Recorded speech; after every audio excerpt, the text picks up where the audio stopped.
August 14th, 1847, Beaufort District, South Carolina.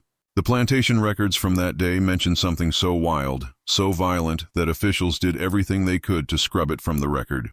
It starts with a woman, 7 feet, 2 inches tall, bought for the mind-boggling price of $3,000. That night, she killed 6 overseers, using nothing but the chains meant to hold her down. The Charleston Medical Journal mentioned her autopsy, but those pages got ripped out of every surviving copy. 3 witnesses testified at the inquiry that followed. Within a year and a half, all 3 disappeared. For more than 100 years, nobody from the families involved would talk about what happened at Riverton Hall. Silence. But now, some letters and bills of sale have turned up, a paper trail that tells a story so raw, it forces you to rethink what you know about survival, revenge, and the secrets people will lock away forever. Before I get into the legend of Tall Sarah, the only name that survived in the records, I want to ask you something. This channel digs into the ugliest corners of American history, stories people tried to bury, truths that make us uncomfortable. If that matters to you, hit subscribe and tell me where you're listening from, city, state, wherever. When I know where you are, I can hunt down more local stories like this one. All right, let's get back to Beaufort District. 1847. The records that slipped through the cracks tell us this much. She arrived in heavy iron chains, custom forged in Charleston. The links were twice as thick as normal. Beaufort back then sat in a strange spot in South Carolina's strict social order. Its Sea Island cotton made a few families rich, old names, always in the Charleston papers. But those same families lived in constant fear. There were 10 enslaved people for every white resident, and everyone knew it. Riverton Hall stood 7 miles inland from the coast. The Grayson family owned it, or really, Marcus Grayson did. His reputation for running plantations efficiently meant people from other states asked for his advice. He'd inherited the place in '43 from his uncle, along with orders to modernize everything and squeeze every penny from the land. So Marcus tried new things: crop rotation, farming methods from the Caribbean, and his own system for controlling labor. Other planters gossiped about it at the hotel bar, but nobody argued with the results. Marcus tracked everything: hours worked, rations eaten, punishments given, the size of the slave cabins. His ledgers, still locked away in the South Carolina Historical Society, show a mind obsessed with numbers and control. Riverton Hall itself covered 800 acres of prime cotton land, with swamps to the east and thick, shadowy forest to the west. Locals avoided those woods after dark. The main house, 2 stories tall with Italian columns, sat on a rise above the fields. Behind it, laid out with military precision, were the work buildings: cotton house, mill, forge, overseer's quarters. Way in the back, almost out of sight, stood the 2 rows of slave cabins, home to 127 people. As of January 1847, Marcus had 4 overseers, each running a different part of the operation. The head overseer, Tobias Finch, came from Virginia and bragged that he'd never let anyone escape in 12 years. Under him were Nathaniel Huxley from Georgia, Samuel Crenshaw from North Carolina, and Robert Vernon, a local whose family had been in Beaufort for 3 generations. Together they kept order with a mix of constant watchfulness and harsh, preventative discipline. Marcus's words, not mine. For 4 years, this system ran like clockwork. Then, in July 1847, Marcus got a letter from his Charleston factor, Edmund Lattimore, who specialized in, let's say, unusual acquisitions. That letter, still sitting in the Grayson family papers at the University of South Carolina, described an opportunity Marcus couldn't ignore. This kind of opportunity was exactly what a forward-thinking planter like Marcus looked for. Word had spread about a woman with remarkable size and strength being sold off an estate in Virginia. Over 7 feet tall, built like nobody else. The letter said she was tough to control, and the estate wanted her gone, quietly and fast. They asked $3,000 for her, more than 3 times what a top field hand cost. Marcus brought it up with Finch over dinner on July 18th. Finch didn't like the idea, at least not at first. Marcus wrote in his journal that Finch was careful, maybe even a little wary. Physical anomalies often go hand in hand with mental problems or just plain trouble, Finch said. But Marcus wasn't buying that. He saw a chance. If he could manage someone as strong and difficult as her, it would prove his system worked. maybe even change how things ran in the fields. On July 23rd, Marcus made the trip to Charleston to see her for himself. What he found sealed the deal. She stood 7 feet 2 inches tall with a heavy, dense build.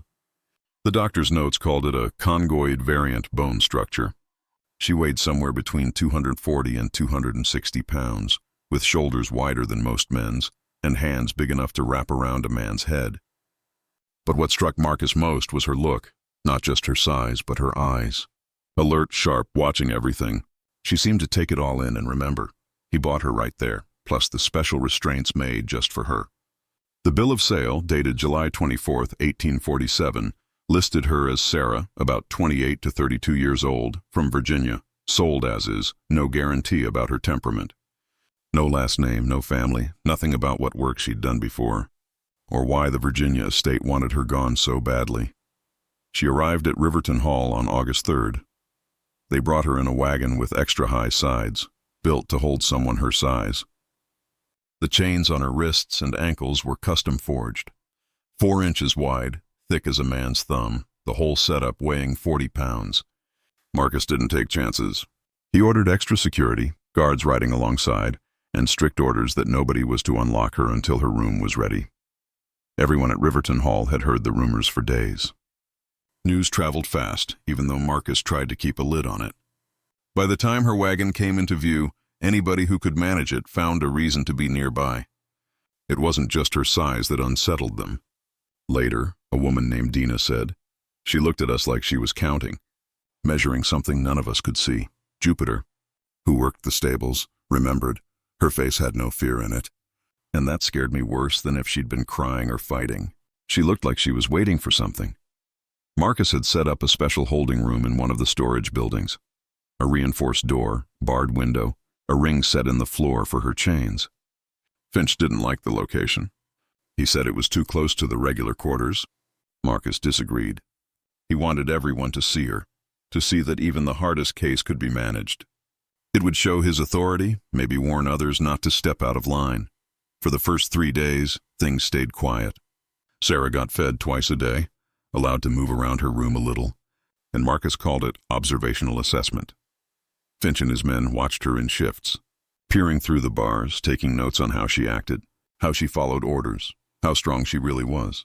Marcus came each morning bringing Dr. Samuel Pritchard, the plantation doctor, who was fascinated by Sarah's unusual build and wanted a closer look.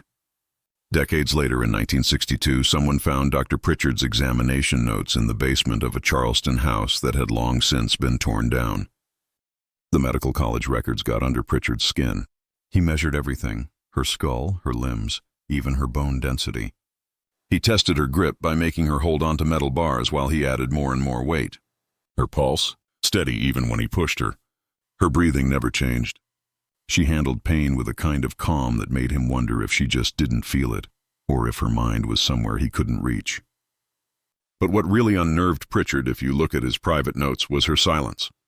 She never spoke, not even a whisper, not in English, not in the rough French he tried. She just watched everything, tracking every movement in the room. Her face hardly moved except for these moments when her gaze would flick to the door hinges or the chains, like she was doing calculations in her head. By the 4th day, August 7th, Marcus decided she was ready to join the work crews. He told Finch to fit her with the standard restraints, lighter chains so she could work in the fields but not run.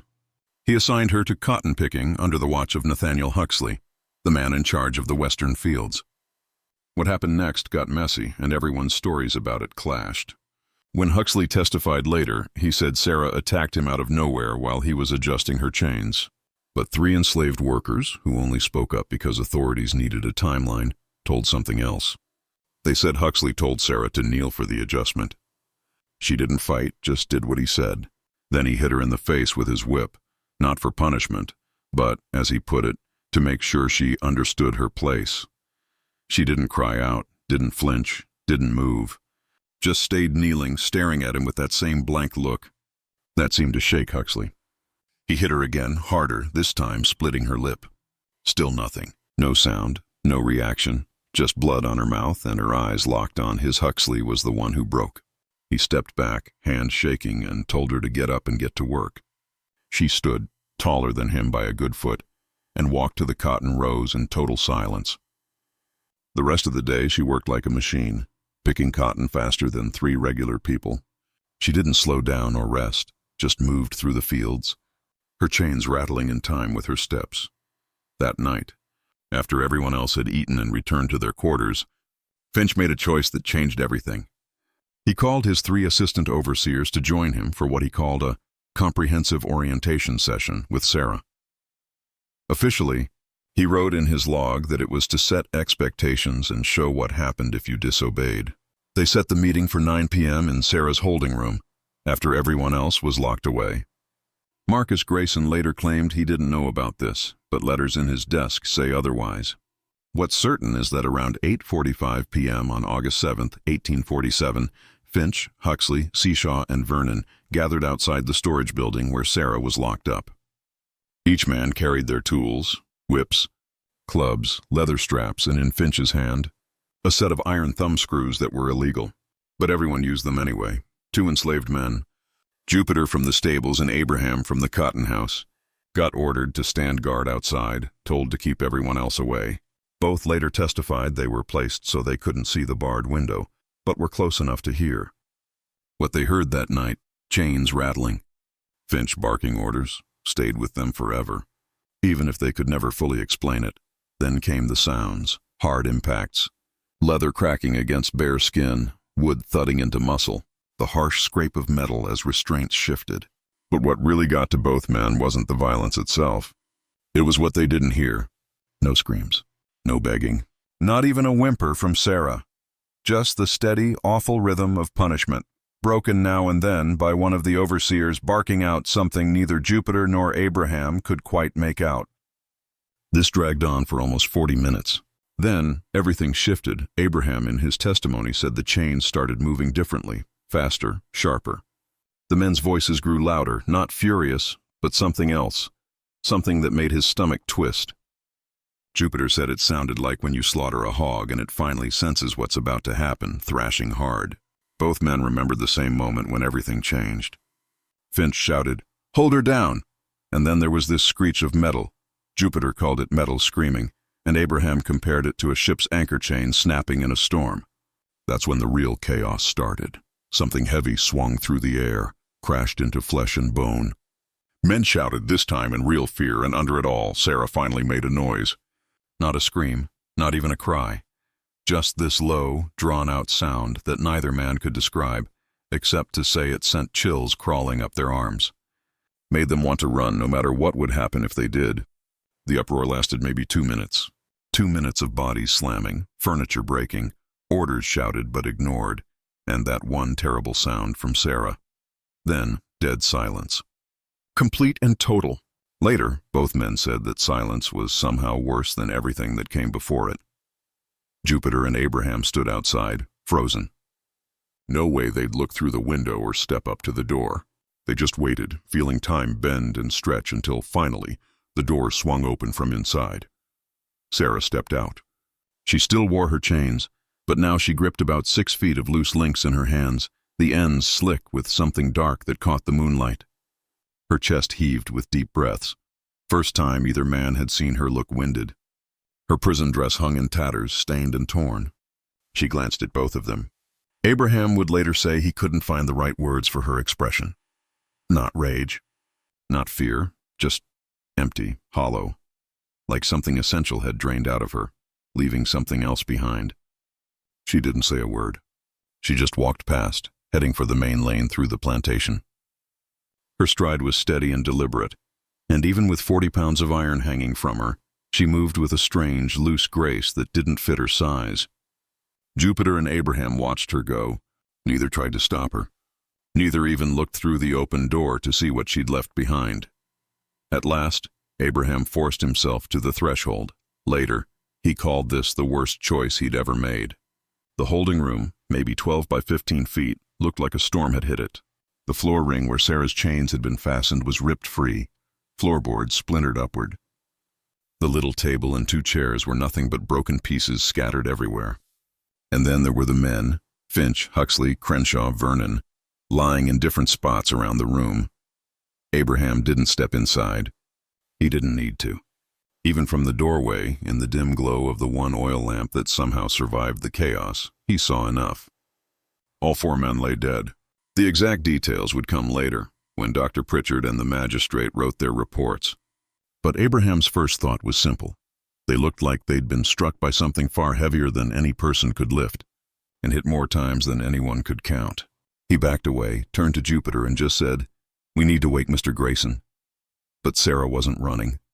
She moved with purpose, following the main path straight toward the quarters where the other enslaved people were locked up for the night.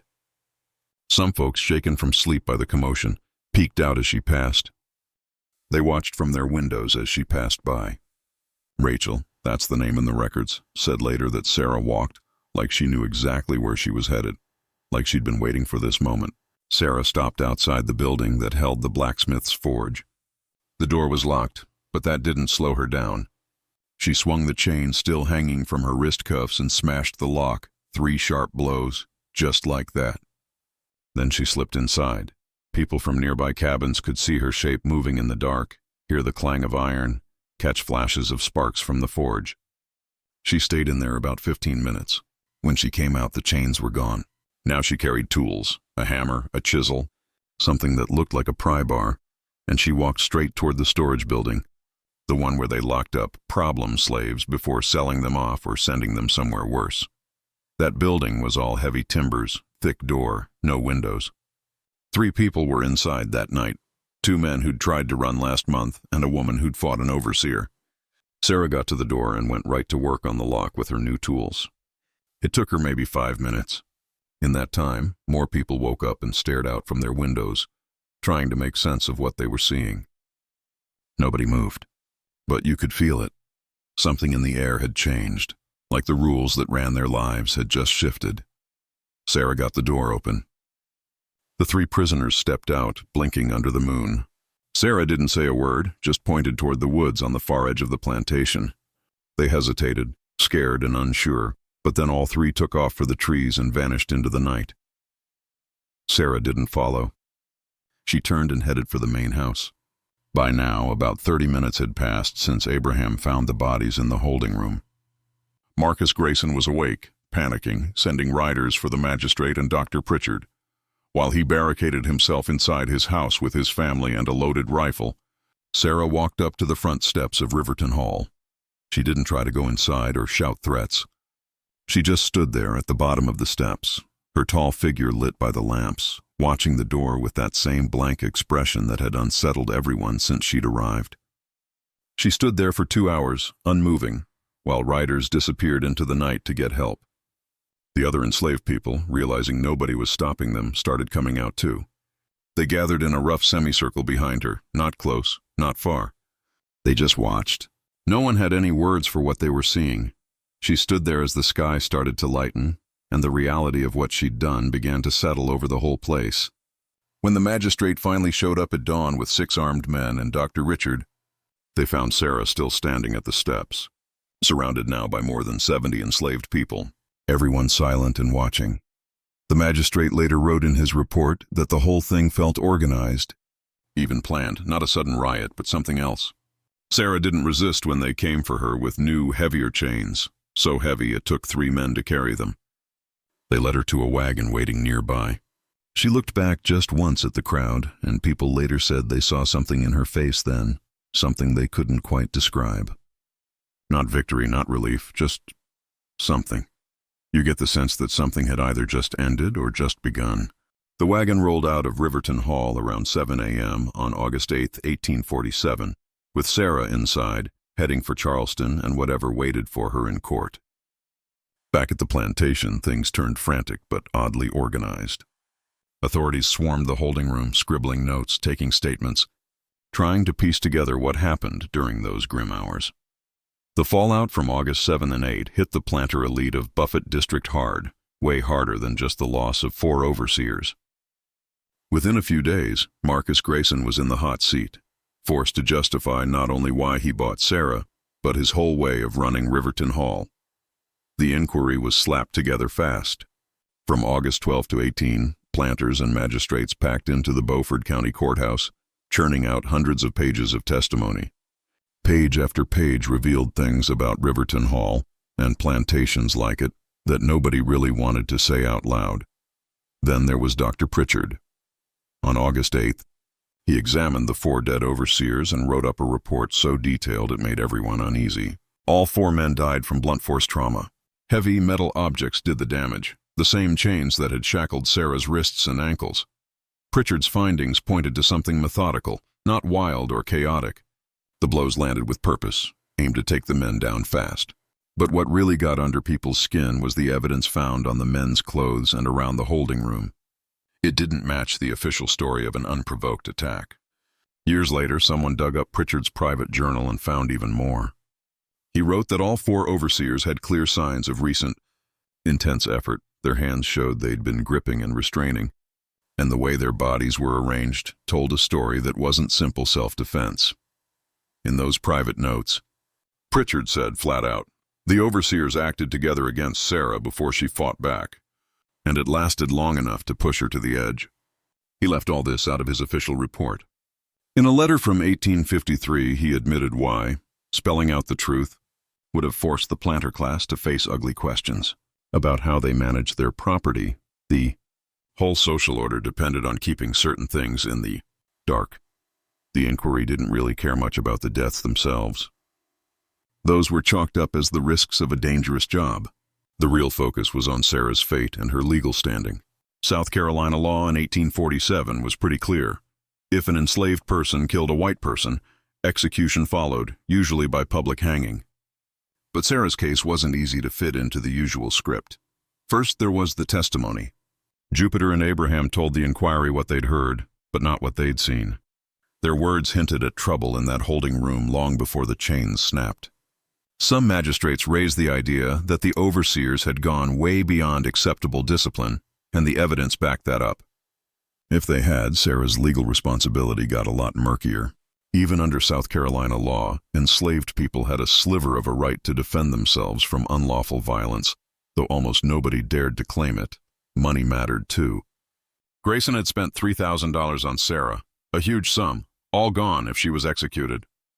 Through his lawyer, he argued the deaths happened because the overseers failed to restrain Sarah properly, not because she was naturally violent. With better management, he insisted, she could still be valuable.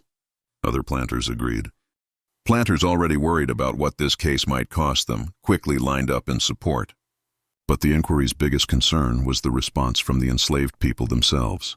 In the week after the incident, not a single person tried to escape from Riverton Hall. That was odd, especially with all the confusion and less supervision than usual. Still, no one went back to their regular pace either. They did their work, but it was just mechanical. None of the small gestures of respect or deference that usually grease the wheels of daily life on the plantation. Overseers from nearby plantations noticed the same shift. As news of Sarah's actions spread quietly through channels planters never really understood or controlled, enslaved people everywhere seemed to change. Work happened, but the old, familiar rhythms were gone. On August 18th, the inquiry ended with a compromise that left nobody happy but stopped the situation from blowing up even more. Sarah wouldn't hang, not yet. She'd stay under lock and key while officials checked her mental state and debated if she could be rehabilitated. Marcus Grayson lost his investment. Sarah became property of the state, but Grayson wouldn't be charged with negligence or held responsible for the overseers' deaths. The families of the 4 dead men got payouts from a fund other planters chipped in to create. As for what really happened in the holding room, those details vanished into security concerns and never made it into the public record. Sarah only attended the inquiry on August 13th. When the magistrates insisted on seeing her in person, she was brought in from the Charleston jail, where she'd been kept in a reinforced cell, and marched into the courthouse with heavy guards on all sides. If you read the Charleston Mercury or the Buffett Republican, you'd catch the tension in every word. The woman stood before the assembled magistrates with neither defiance nor submission visible in her bearing, one Mercury reporter wrote. She was striking, unusually tall and powerfully built. She didn't speak. Wouldn't, or maybe couldn't, even when someone spoke directly to her. The silence in that chamber grew heavy. Later, several men who'd been there admitted they'd never met anyone so unreadable. as if she was a door hiding something terrible, something they couldn't reach. Dr. Pritchard called in to give his professional opinion, played it safe. He told the court that Sarah was sane but mute. Maybe trauma had made her that way. He pointed out scars across her body, the kind you only get after years of punishment or restraint, and noted her size. Either a genetic fluke or something about her childhood that made her grow differently. But what Pritchard didn't say in public, he wrote privately. He believed Sarah could speak. She was choosing not to. She understood everything, and she was weighing her options, deciding exactly when, if ever, she would speak. During his exam, he tried everything, pain, sudden questions, anything to make her react. She stayed silent, but her eyes followed him, sharp and calculating, like she was studying his every move. Once the inquiry finished, they sent Sarah back to Charleston. She ended up in a secure facility usually reserved for enslaved people waiting to be sold or shipped off. The city's magistrates had a problem on their hands. She couldn't be executed without stirring up trouble, but nobody wanted to take her back, not with the risk she brought. So they came up with a new plan, one that would shape her future for years. Sarah was now state property, waiting for someone to decide where she belonged and how she'd be put to work. In real life, this meant the government could lease Sarah out to jobs that needed serious muscle, but still keep her under the strict security her situation seemed to demand. Over the next 3 years, she bounced between different assignments: a stone quarry outside Columbia, a rice processing plant near Georgetown, a railroad construction job deep in the interior, and, for a short while, a state-run mining operation in the upcountry. The records from these places are a mess. Some are missing, others just don't line up. But a few things stand out. Sarah didn't just keep up. She outworked everyone. At the railroad, one foreman said she did in 8 hours what it usually took a whole crew 12 or even 16 hours to finish. She barely spoke, except in those rare moments when safety or coordination forced her to. Then she used only a few words, and her voice, apparently softer than you'd expect, carried the sound of Virginia or Maryland in it. But what really got people's attention was how every place that took her on ended up ramping up security.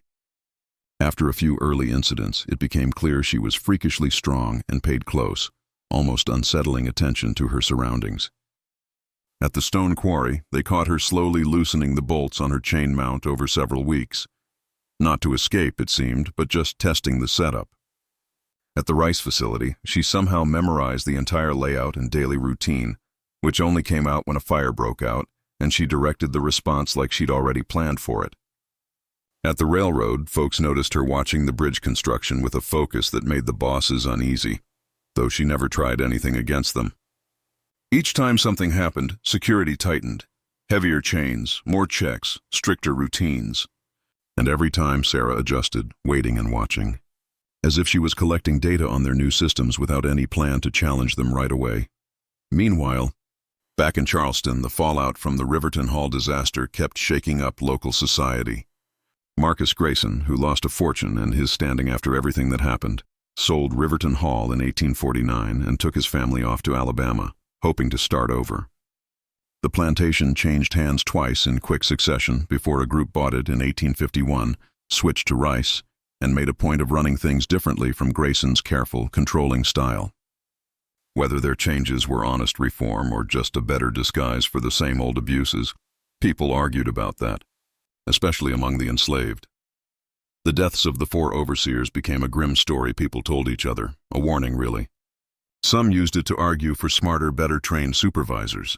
Others saw it as proof that certain management styles, no matter how efficient for a while, just weren't worth the risk. Finch's widow got most of the compensation money and moved back to her family in Virginia.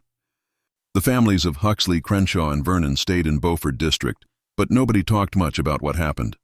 When it did come up, they called it the trouble at Grayson's place, never the full story. As for Sarah, she became something more than just a folk hero among the enslaved. Stories about her spread, some true, others wildly exaggerated or just made up. The way people talked about her depended on who was telling the story and why. For some, she was an inspiration. For others, a warning. Some people looked at her with awe, thinking she'd done what most folks could only dream about. Others felt conflicted. Sure, she'd struck a blow, but now everyone in the district faced tighter security and suspicion, and daily life got a lot harder. Then there were those who saw her as a warning.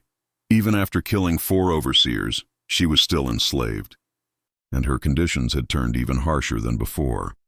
The 3 people Sarah freed that August night in 1847, a woman and 2 men, did make it out. They reached free territory, or so the stories that drifted back through the Underground Railroad said. Years later, in places like Canada and Ohio, their testimonies gave some of the clearest pictures of Sarah herself.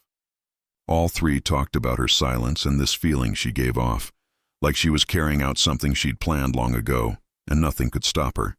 One man said watching her was like seeing a storm roll in. You felt the power coming, but you couldn't understand it or do anything except witness it. A few years later, in 1850, a medical journal published a short piece called Observations on Physical Anomalies in the Negro Race.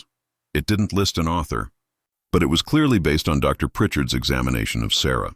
The article, supposedly about unusual physical development, spent 3 paragraphs on a woman from coastal South Carolina, remarkable height, thick bones, the works, and tossed around guesses about where such traits might come from.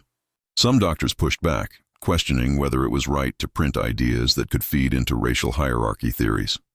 The editor defended it for science's sake, but agreed to leave out Sarah's name and location to protect those involved. That article caught the eye of Dr. Franklin Lell Hayes down in Augusta, Georgia. Hayes was a physician, an anatomist, and frankly fascinated by what he called physiological extremes among the enslaved. He'd already published papers arguing that these cases could unlock secrets about human variation, and he saw the enslaved population as an untapped resource for study.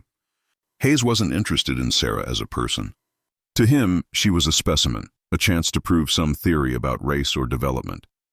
In early 1851, Hayes wrote to the South Carolina authorities and asked to have Sarah sent to his facility in Augusta for a full medical study. He laid out an ambitious plan, systematic tests of her body and mind, all under controlled conditions, with the results to go into medical journals and maybe even be presented at the next American Medical Association conference. He even offered to pay all her expenses and argued that the findings might help with plantation management and labor efficiency. The proposal sparked a heated debate. Some officials thought his scientific project had merit and liked the idea of saving the state money and hassle. Others worried Hayes just wanted to cash in on a publication and would drag South Carolina back into the spotlight over something they'd rather forget. Word of Hayes's plan filtered through the enslaved community, too. People didn't trust it. They saw something a lot darker than scientific curiosity behind his request. While state officials argued, something happened that changed everything.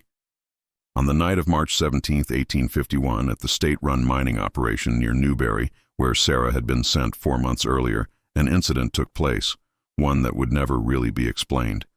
Investigators spent months trying to piece it together, but the mystery never got solved. The mining facility ran on the backs of about 40 enslaved workers, pulling iron ore from the ground day and night. Sarah got assigned to hauling ore. She was strong, and keeping her above ground made it easier to keep an eye on her. One night around 2 a.m., the guard on duty, Thomas Rutledge, heard something off by the mine entrance. He went over and found Sarah standing there, even though she was supposed to be locked in her quarters. Her chains were gone, just the cuffs left. She had a sledgehammer in her hands and had been smashing at the main support beam right at the entrance. Rutledge raised his rifle and told her to drop it. Sarah turned to face him, calm as anything, the gun making no difference to her. She set the hammer down, walked slowly toward him, and stopped when he shouted. Then, standing about 20 feet away, she spoke. Full sentences, clear as day, which nobody had ever heard from her before. "That support beam is cracked," she said, her voice steady, her accent pure Virginia. "The mine will collapse. Everyone inside come morning will die. I was trying to mark it so you'd notice." The other guards rushed over, and the supervisor, Gerard Kinsmore, checked the beam himself. Sure enough, there was a big crack, bad enough that the whole mine probably would have gone down the next day. Sarah had just saved a lot of lives, but she'd also broken out of her restraints and used the tools without permission. That kind of thing usually brought down the worst punishment. When they looked into it, things got even stranger. Turns out, Sarah had been quietly weakening her restraints for weeks, working at the bolt threads bit by bit. Workers said she'd been asking them about mining, about how everything worked. One even remembered her grilling him over dinner about pulley systems, like she was figuring out how to build one herself. The old story that Sarah was slow or simple, gone. She was sharp, always watching, and playing a long game. The authorities didn't know what to do. Punish her even though she'd saved lives? Lock her up even tighter? Or let Dr. Hayes take her off their hands like he'd been pushing for? In the end, they shipped her to Augusta in April 1851, putting her under Hayes's care with strict rules. He'd be responsible for her. He'd send reports back. No exceptions. Hayes kept her in a repurposed warehouse, reinforced cells, exam rooms, the works. For almost 3 years, he ran what he called a comprehensive study of Sarah. After he died in 1874, people found his journals, and even by the standards of the time, his methods were brutal. He put her through endless physical tests, measured her body in every way, tried to mess with her mind, kept her in isolation for long stretches, all in the name of science. Sarah kept her own pattern. She rarely spoke unless she had a reason. She followed the physical tests, but pushed back against the mind games, never stopping her quiet, relentless observation. Hayes grew more and more frustrated. She wouldn't give him anything he didn't ask for, and he started to realize she was studying him just as much as he was studying her, changing her behavior to dodge his worst experiments. In September 1852, Hayes set up a series of mechanical puzzles, each one unlocking the next, thinking he'd challenge her. Sarah finished them in half the time he expected, but then she stuck around, taking each mechanism apart with her eyes, memorizing how they worked. When Hayes asked why, she just said, "I wanted to understand so I could build one if I needed to." That shook him. By then, it was obvious. She'd been learning all these years exactly the things that made her harder to control. By spring 1854, Sarah started opening up more, talking beyond the bare minimum. She'd ask Hayes about his research, about medical science, about anatomy, especially about the weak points in the human body. It hit Hayes finally that she was running her own experiment, and he was just the subject. In August 1854, 7 years to the day after Riverton Hall, Hayes invited 5 other doctors to watch his subject. The demonstration was set. Doctors Pritchard, Lattimore, Constantine, Thornhill, and Mercer all gathered to witness Hayes's demonstration. Hayes tried to prove how much pain Sarah could tolerate by actually hurting her, which set off an argument right away. Some of the doctors were furious. The whole thing ended early, the room thick with tension. As everyone got ready to leave, Dr. Pritchard turned to Sarah and asked if people had treated her well. She answered calmly, almost eerily so. "Treatment by a doctor just depends on expectations. I expect nothing, so I'm never disappointed." That one line stopped everyone in their tracks. You could feel the weight of it, a quiet way of showing just how much she understood, and a sharp jab at how badly she'd been treated. The next morning, Hayes walked into his facility and realized Sarah was gone. She'd slipped out overnight, getting past restraints and locked doors, and disappeared without a trace. But what she left behind unsettled him more than the escape itself. There were the opened cuffs, locks still there, but somehow disabled.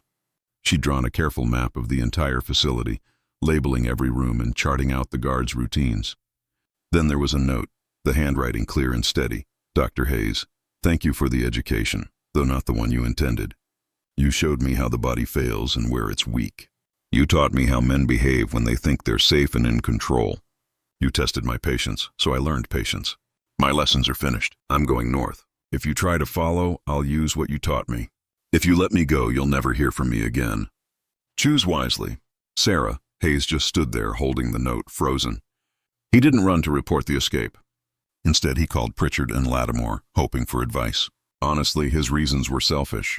If he reported what really happened, he'd have to admit to his own shady methods, and his reputation would be in shambles. Plus, the idea of chasing after Sarah, knowing what she'd learned from him, scared him. In the end, the 3 doctors agreed to report the escape, but they lied.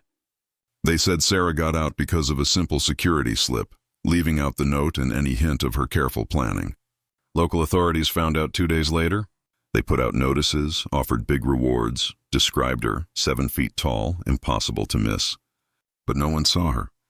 She was gone, and just when everyone thought the story had ended, things got stranger. If you're feeling a chill up your spine, you're not alone. Share this story with a friend who's into dark mysteries, hit like, and stick around. There's more to uncover about Sarah's fate. So, in 1856, 2 years after her escape, something odd started happening in a free black farming community in Chester County, Pennsylvania.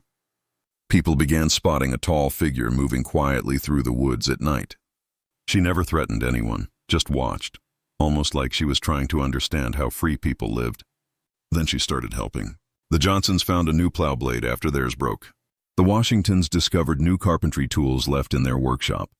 Whenever fires broke out in barns, someone, always described as tall, put them out and walked away calmly, as if just finishing a job. Isaiah Freeman, the community's leader and a blacksmith, started leaving notes for the stranger, offering welcome instead of suspicion. Weeks went by with no reply. Then, in October 1856, Freeman found a message written in charcoal on birch bark. "I mean no harm to your community. I am learning how free people live. I need to understand before I can join. I will remain at a distance until I know I will not bring danger to you." As Freeman and the other leaders tried to reach out, asking to meet her, wanting to understand what danger she was afraid of. But she kept her distance, watching from the edge of gatherings, studying the community like someone learning a new language. Finally, it was Freeman's wife, Rachel, who started to piece things together. Through their Underground Railroad contacts, Rachel had heard stories about a remarkably tall woman who'd escaped from Georgia 2 years earlier. The authorities still wanted her, or at least they claimed to. The details about this mysterious stranger matched what they'd seen. So Rachel and Isaiah decided to try something different. They wrote a new message, making it clear they knew the figure might be escaping slavery, and promised protection if she needed it. A few days later, as the sky turned dark one November evening, the woman finally appeared. She came out of the woods near Freeman's workshop. Isaiah and Rachel stood in the doorway, watching as she stepped into the yellow glow of the lamp. She was so tall she had to duck to get inside. Her clothes looked battered by years outdoors. She moved with a kind of wiry strength, but what really caught their attention were her eyes. Sharp, cautious, like she expected danger at every turn. "I'm the person from the Georgia notices," she said quietly, her voice gentle, not what they'd expected from someone her size. "But I was held illegally when I left, and I didn't kill anyone during my escape. I've been living in the woods for 2 years, heading north, avoiding people whenever I could." Isaiah asked why she hadn't reached out to other Underground Railroad operators or abolitionists. Sarah's answer was blunt and weary. She'd learned the hard way that people who claimed they wanted to help often just wanted to use her. She needed proof that this place was different before risking her freedom. Over the next few weeks, Sarah started to settle in, but just barely. She worked around the Freeman farm, always at night or early in the morning, hauling heavy loads, moving equipment, digging new ground for spring, fixing up the barns. She lived alone in a shed at the edge of the woods. She never stayed in the main house and kept her distance from most folks. She spoke little, kept to herself, and watched more than she talked. Rachel took it upon herself to help Sarah feel welcome. She'd bring food out to the shed, sit quietly with her in the evenings, ask questions that didn't press for answers. Bit by bit, Sarah's story came out. She'd grown up in Virginia, sold away from her mother when she was just 11. She'd been moved from one labor camp to another, always worked hard, always watched. She only mentioned Riverton Hall once, briefly.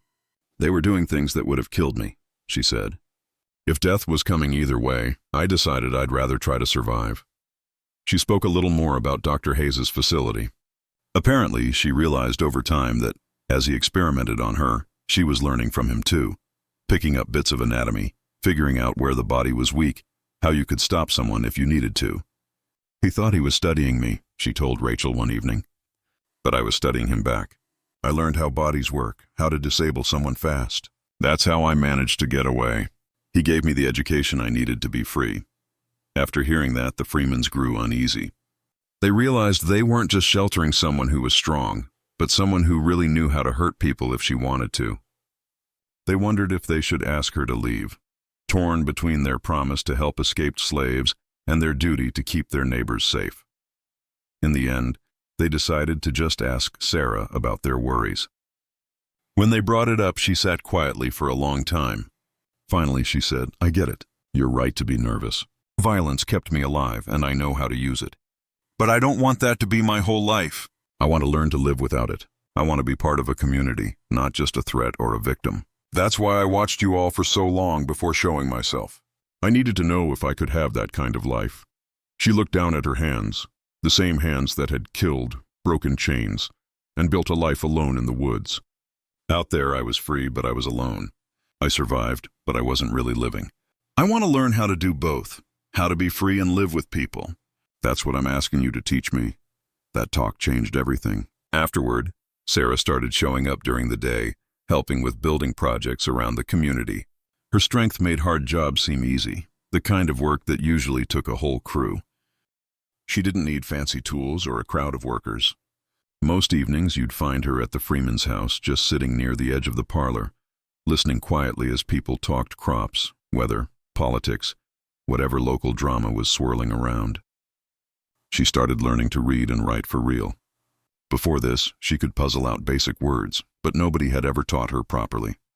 Rachel Freeman took on the job, and Sarah worked hard at it, practicing her letters by lamplight in her shed. Sometimes so late the oil would run low. Kids in the neighborhood, who didn't carry all the suspicions and baggage of the grown-ups, just showed up with questions, no hesitation. How tall are you, really? Where did you come from? What's it like to be so tall? Sarah answered honestly, but she kept things simple.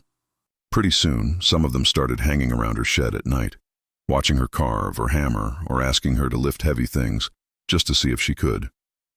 Grown-ups noticed that Sarah seemed happiest with the kids. She'd relax a little when one of them needed her help to get a ball out of a tree or wanted her to show them how to swing a hammer. By spring of 1857, people saw her as part of the community, even if she still kept some of herself hidden. She wasn't chatty, but she'd started to feel out how to talk to people, how to fit in. She began helping out at other farms, trading her work for lessons in new skills, coopering, leatherwork, weaving.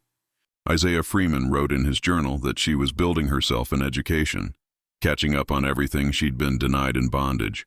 But just when it felt like things might settle, trouble came looking for her. Word spread through Chester County. A man calling himself a slave hunter from South Carolina was poking around nearby towns, asking about a very tall woman. The description was close enough that everyone knew he meant Sarah. The search hadn't ended after all. Someone still thought she was worth chasing. The community had to decide what to do. Some wanted Sarah to run north to Canada, out of reach of the Fugitive Slave Act. But at the first meeting where she spoke in public, Sarah said she was done running. "I'm tired of running," she told them. "I spent 9 years in bondage and 3 years in the wilderness. I want to learn how to live free, here, with people. I can't do that if I'm always moving. If they come for me, they come. But I won't run anymore." Her words stuck with people. They'd seen her change, watched her work to build a real life. Isaiah Freeman reached out to abolitionist lawyers in Philadelphia. Legally, she could still be arrested under the Fugitive Slave Act, but her case was complicated. Even before her escape, her legal status was murky. Property transferred under shady circumstances, almost a decade gone by. Witnesses scattered or dead, records missing. And if anyone tried to drag her back, they'd stir up old stories about Riverton Hall and Hayes's facility, stories powerful people wanted buried, so the community got organized. They collected testimony about Sarah's new life, her work, her character. They drew up legal arguments saying chasing her down now would be pure injustice. And they made sure word got out. If anyone tried to take Sarah, they'd meet resistance. Walter Pembroke, the slave hunter, thought he'd have no trouble finding her. She was hard to miss, after all. But he hadn't counted on how tightly the community had closed ranks, or how tangled the legal mess had become. When he tried to get a warrant, he hit a wall. He couldn't prove clear ownership. When he tried going around the Law W, when Pembroke started digging for answers, he ran straight into a wall. Everyone clammed up, and some folks even went out of their way to steer him off course. After weeks of getting nowhere, he got word from above, drop it. Years later, some letters turned up that showed even Dr. Hayes, the one Pembroke reached out to for proof of ownership, told him to let it go. Hayes wrote that the person in question had a knack for slipping away, and honestly, chasing her down just wasn't worth the risk or the trouble. Sometimes it's smarter not to fight every battle. With the pressure off, Sarah stayed put in Chester County. The way the community stood up to Pembroke didn't just keep her safe, it pulled everyone closer and made them stronger. For Sarah, this was all new. For the first time, she felt protected, not just tolerated, and realized she was worth standing up for. She belonged, really belonged. What happened next changed her in ways that went way beyond just getting free. She bought 5 acres next to the Freeman place, paid for with money she earned herself. The community taught her how to build, so she put up her own little cabin. She worked the land, grew her food, and still took on jobs that needed muscle. She was known for that. But what mattered most was the slow, tough process of learning to live without always watching her back. Rachel Freeman wrote about this in her journal. In 1858, she noted, "Sarah is learning that not every sound means danger, that not every question is a trap." One day, Sarah actually laughed at something Isaiah said, a real laugh, not just a polite smile. It sounded odd, like she had to remember how to do it, but it was honest. By 1860, as the country slid toward civil war, Sarah had built a life that would have seemed impossible back in her Riverton Hall days. She showed up at gatherings, weighed in on decisions, and even started teaching the younger folks carpentry, blacksmithing, how to fix things. The same kids who used to stare at her with wide eyes now lined up to learn, and Sarah turned out to be a patient, though tough, teacher. When war reached their doorstep, Sarah pitched in. She helped build earthworks for the Pennsylvania militia, hauled heavy supplies, and donated food from her farm to passing regiments. She made a real difference. Still, she always turned down anyone who wanted her to tell her story in public or tried to turn her into some kind of symbol. She told one stubborn journalist, "I'm not a story for other people to tell. I'm just trying to live my life. If I prove something about what people can do, fine. But I won't put my pain on display for someone else's cause, no matter how noble they think it is." After the war, as Reconstruction dragged on and freed people tried to build new lives, some folks suggested Sarah should go after compensation or push for recognition of what she'd suffered. She wouldn't hear of it. She told Isaiah Freeman, "Going back to that life, even for justice, just gives it more power over who I am now. I'd rather look ahead. The system's gone. The men who hurt me are dead or old. What would digging up those years get me, except more pain? I'd rather use my strength to build something good than wrestle with ghosts." Still, every now and then, Sarah shared her story, but only when she chose to and only with people who needed it. She talked with others struggling to live free, passed on what she'd learned about healing and moving forward. She told young people to be patient, to put in the work, to decide for themselves who they wanted to be, not just accept the labels others had given them. In 1867, when a young woman named Clara arrived in Chester County, escaping from Maryland, Clara Ara was tall, not quite as tall as Sarah, but still stood out, which got her singled out for harsh treatment and constant watch while she was enslaved. When she arrived, she was jumpy, couldn't sleep indoors, flinched at sudden noises, and hardly spoke above a whisper. The community brought her to Sarah. Over the next few months, Sarah and Clara Ara spent a lot of time together. They worked side by side in Sarah's fields, and Clara Ara slowly discovered that work could be chosen, not just forced. In the evenings, they'd sit together. Sarah would quietly tell her about her own path, from just surviving to actually living. Rachel Freeman wrote in her journal that Sarah was teaching Clara Ara what she herself had to figure out alone. Freedom isn't just about having the chains taken off. It's about having choices, and learning to make choices after years without them is its own kind of hard. Clara Ara eventually built a life in Chester County. She started a small farm, became someone people relied on. Years later, she'd say that Sarah saved her, not with some big dramatic rescue, but by showing her what was possible. Sarah was living proof that a person could go through hell and still find a way to be whole. As Sarah moved through her 40s and 50s, she became an elder that everyone respected. People came to her for advice.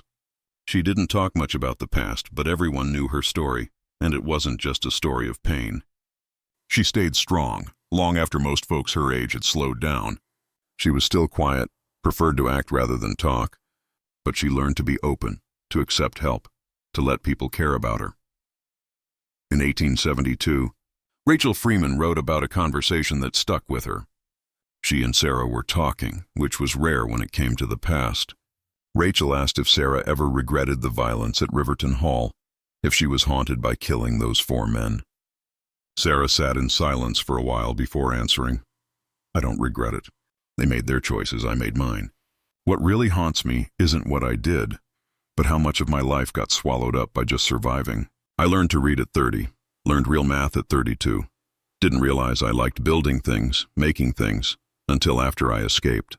I wonder how much I lost in those years when all my energy went into surviving, nothing else. She looked at her hands, older now, worn from decades of hard work, but still strong. That's what I carry, she said. Not guilt about the violence, but grief for the person I might have become if I'd been free from the start. But then I remind myself I'm made out of everything I survived. The lost years took from me, but they made me too. I carry both the loss and what I built from it. When Sarah died in January 1889, around 65 years old, it felt like the end of an era for Chester County's black community. More than 200 people came to her funeral. Formerly enslaved people who'd drawn strength from her story, children she'd taught who'd grown up, neighbors who'd known her for decades, folks who traveled from other states just to pay their respects. The community put up a simple stone at her grave, just her name and dates, and one line, she survived to live. No mention of her height, nothing about Riverton Hall, no dramatic story of escape. Just a plain truth. She didn't just survive, she learned to live. At her funeral, Isaiah Freeman put it simply. Sarah taught us that freedom isn't just about the chains coming off. It's about the daily choice to live openly, to risk caring, to build something instead of just getting by. She showed us we can heal, even from the worst wounds, that we can change, that who we choose to be matters more than what happened to us. We're all better for having known her. Down in South Carolina, the Grayson plantation faded out of existence. The land got split up and sold over the years. The buildings where Sarah's old home had crumbled to nothing, swallowed up by trees and swamp. No one ever bothered to put up a marker. Sure, a handful of local historians mentioned the place every now and then, but only in passing, and always in that vague, careful way that talks around the ugly parts. They'd call it labor difficulties or management challenges, but everyone knew what those words tried to hide. Dr. Hayes, his daughter, published his papers after he died in 1876. People in medicine fought about them for a while. Some folks liked how thorough he'd been. Others couldn't stand the way he'd gotten his results. That argument fizzled out once new research took over. But Hayes's name never shook off the shadow. He dodged the real questions about what it cost to get his knowledge, and everyone remembered. As for the four overseers, Finch, Huxley, Crenshaw, and Vernon, they just faded away. Even people in town forgot them. Only their names stuck around, carved into old gravestones scattered across Beaufort's cemeteries. No one marked how they died or what they were doing that August night in 1847. So what do you make of all this? Do you think the whole story came out? Or are there secrets still buried in those lost records and burned journals? Imagine Sarah alone for 2 years in the wild, free from her chains but not sure how to live with anyone else. What do you think was on her mind? Tell me what sticks with you about this story. If you're drawn to these hidden corners of American history, go ahead and subscribe, hit the notification bell, and share this with someone who likes stories that push us to rethink what we thought we knew about survival and resistance. Just remember, history isn't only about what made it into the official record. It's about the people who survived the worst and came out changed. See you next time.